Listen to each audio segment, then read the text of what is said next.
शुक्लांबरधरं विष्णुं शशिवर्णं चतुर्भुजं प्रसन्नवदनं ध्यायेत् सर्वविघ्नोपशान्तये।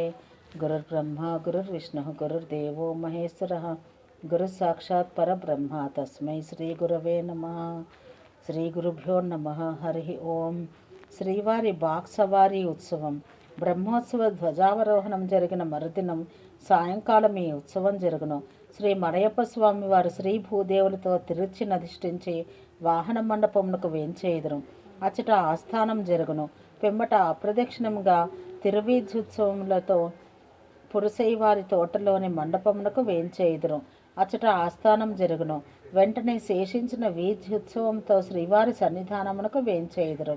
చంద్రోదయోమా వ్రతము ఆశ్వేజ బహుళ తృతీయ దినమున ఉమావ్రతమును సరపుచున్నారు.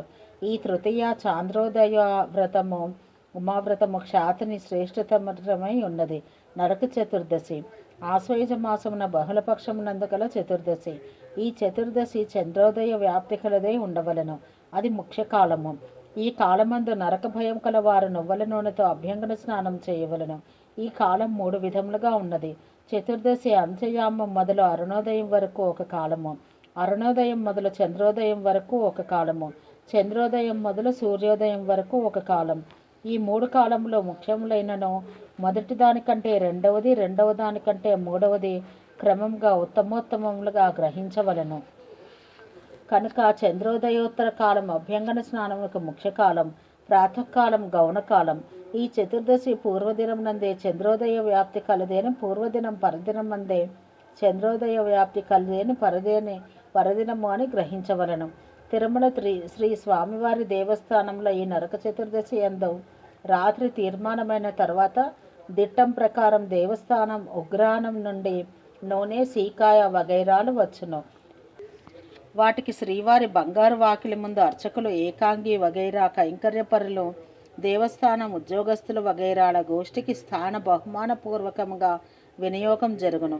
పిమ్మట శేషించిన నూనె, సీకాయ వగైరాలను దేవస్థానం ఉత్తర పారుపచ్చదారు నౌకర్ల చేత ఎత్తించుకుని దేవస్థానం మంగళవాద్యములతో పెద్దజియంగారు వారి మఠం హత్యరాంజీ మార్గం గుండా వెళ్ళి తిరువీధులలో ఉండే గ్రామస్తులకు కొంచెం కొంచెంగా ఇచ్చును.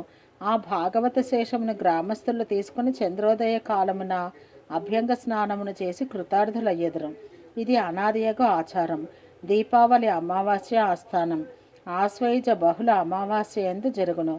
ఈ అమావాస్య యందు ప్రాతకాలమున అభ్యంగన స్నానమును, దేవ పూజనాధికమును, అపరాహ్న కాలమున తర్పణమును, సాయం ప్రదోష సమయమున దీపదానమును, ఉల్కా ప్రదర్శనమును, లక్ష్మీ పూజనము యథాచారముగా చేయనగను. ఈ అమావాస్య పరదినమందు కానీ దినద్వయమందు కానీ ప్రదోష సమయమున వ్యాప్తి కలిగి ఉన్న పరదినమే గ్రాహ్యము. ఈ దీపావళి అమావాస్యకు స్వాతియోగం ప్రశస్తంగా తలంచవలసి ఉన్నది. ఈ దీపావళి దినమున తిరుమల శ్రీ స్వామివారికి ఆస్థానం మండపమందు అతి వైభవంగా ఆస్థానం జరుగును. కేదార గౌరీ వ్రతం ఈ ఆశ్వయుజ బహుళ అమావాస్య పుచ్చభాగమును గమనించి గౌరీ వ్రతమును తద్భక్తులు చేయిచుందురు. తులా సంక్రమణం సూర్యుడు మేషాది ద్వాదశ రాశులలో సప్తమ రాశి యొక్క తులారాశి యందు ప్రవేశించే సమయం.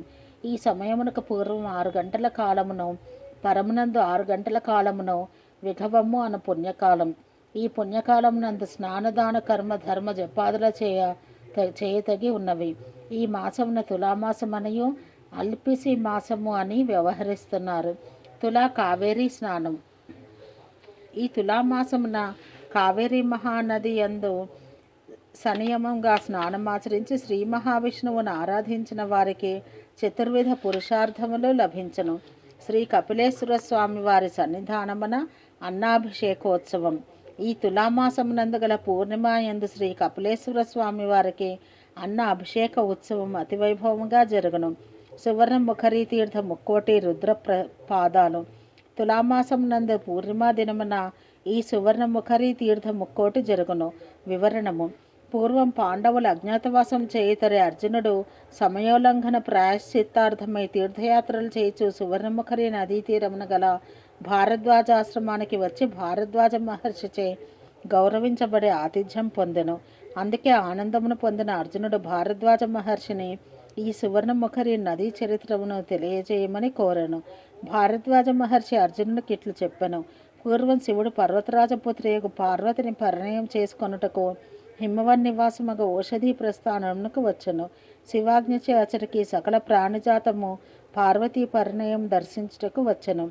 ఆ ప్రబలమైన ప్రపంచభారం చేత భూమి ఉత్తర భాగమున పాతాళం వరకు కుంగిపోయెను. అందుకే సకల ప్రాణిజాతము అతి భయకంపితమైన ఖేదమును పొందెను.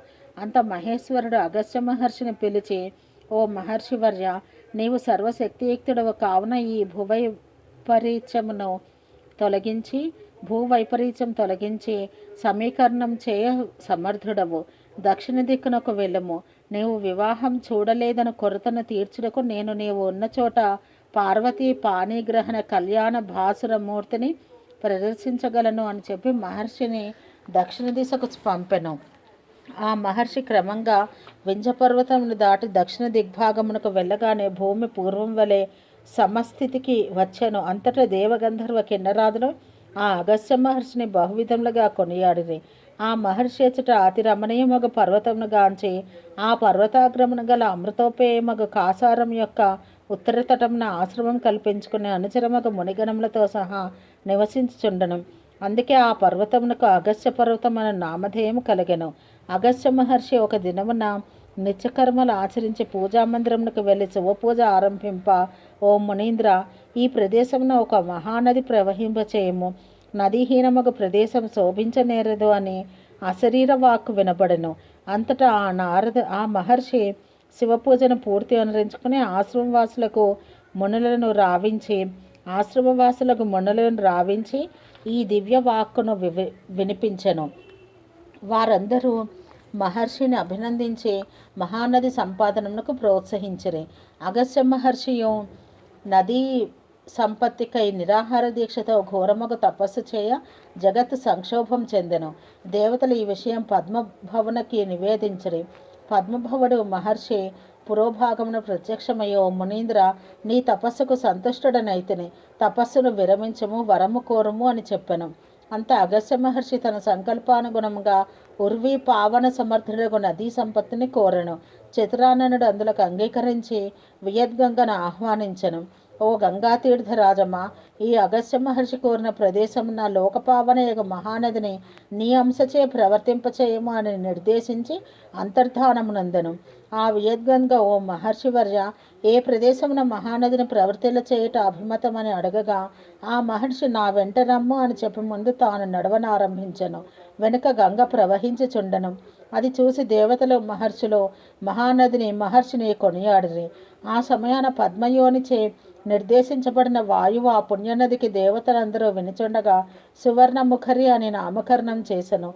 సువర్ణం వలె లోకములకు మహాభాగధేయముగా ముఖరీకృత దిగ్ముఖములు కలదే అవతరించినది కాన అన్వర్ధ నామధేయము కలదాయను.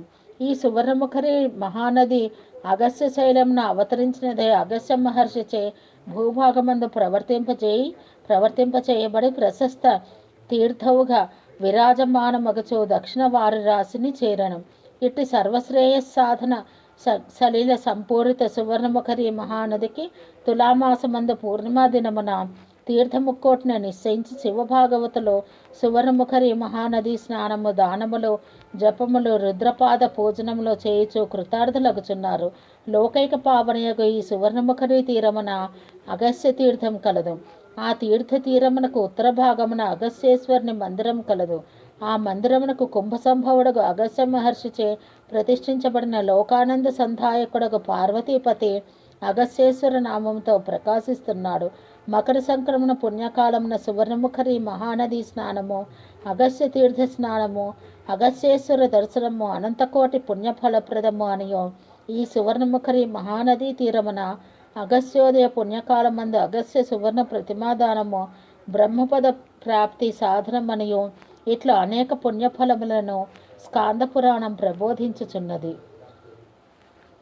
ఓం సహనాభవతు సహనౌ భునత్తు సహ వీర్యం కరవావహై తేజస్వినావధీతమస్తు మా విద్విషావహై.